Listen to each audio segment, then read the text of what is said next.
propos d'adresser au nom de Dr Jimé Adoum, secrétaire exécutif du SILS empêché, mes sincères remerciements à son Excellence M. Macky Sall, président de la République du Sénégal, au gouvernement et au peuple sénégalais pour l'accueil, l'hospitalité légendaire et les efforts déployés pour la réussite de cet atelier.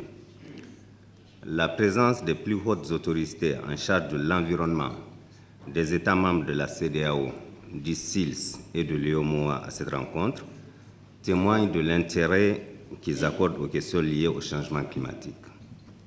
Du reste, nos chefs d'État et de gouvernement ne nous ont-ils pas instruits de nous investir dans la préparation de la COP21, en particulier lors de la 17e conférence des chefs d'État et de gouvernement des États membres du SILS tenue en avril dernier à Bamako. Mesdames et messieurs, le sujet qui nous réunit aujourd'hui est d'une importance capitale pour notre continent. Il s'agit, dois-je le rappeler, de préparer notre participation pour la COP21, qui doit constituer un tournant décisif dans la lutte contre le réchauffement climatique.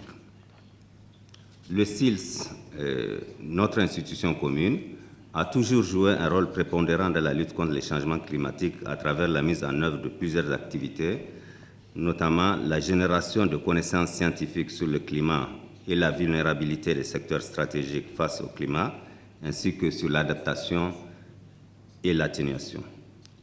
L'appui des pays à intégrer les changements climatiques dans les politiques, les stratégies et les processus de budgétisation.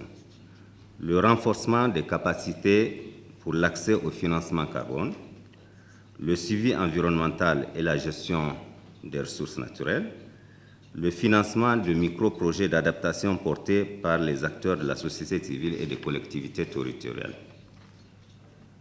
Dans le cadre du processus d'élaboration des contributions prévues déterminées au niveau national, en abrégé CPDN, le SILS a appuyé les pays à travers 1. La production d'une note de synthèse intitulée « Comprendre le processus CDPN », l'organisation d'un atelier régional sur la prise en compte de l'adaptation dans les CPDN dans les secteurs agriculture, forêt et élevage, l'appui aux pays pour l'élaboration des CPDN, notamment le chiffrage des coûts des options d'adaptation et d'atténuation. Ces acquis du SILS ont permis de s'attaquer aux conséquences de la variabilité et du changement climatique et de ce fait contribuer au renforcement de la résilience des populations et des écosystèmes vulnérables. Une telle dynamique devrait être capitalisée et renforcée dans une synergie d'action avec nos institutions politiques sous-régionales et financières, mais aussi avec nos partenaires techniques et financiers, en vue de l'atteinte des objectifs de la région ouest-africaine dans ces négociations et occuper la place qu'il nous faut dans l'agenda global. Mesdames et messieurs, dans 3 semaines, nous serons à Paris pour trouver un accord sur le climat. Un accord que nous souhaitons tous, mais un accord juste et responsable qui non seulement nous engage, mais engage les générations futures. C'est la raison pour laquelle nous devrions nous organiser pour parler d'une seule voix et être solidaires pour bien défendre les positions de l'Afrique.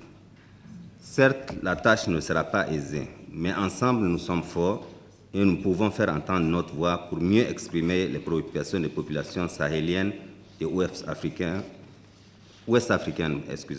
pour un accord juste, en particulier contre les lobbies qui sont encore réticents. Je voudrais, avant de terminer mon allocution, féliciter les experts, les négociateurs et les acteurs de la société civile pour le travail remarquable abattu pendant 4 jours. Mes remerciements s'adressent également aux partenaires techniques et financiers du SILS pour leur soutien multiforme à notre institution. Je vous remercie de votre aimable attention.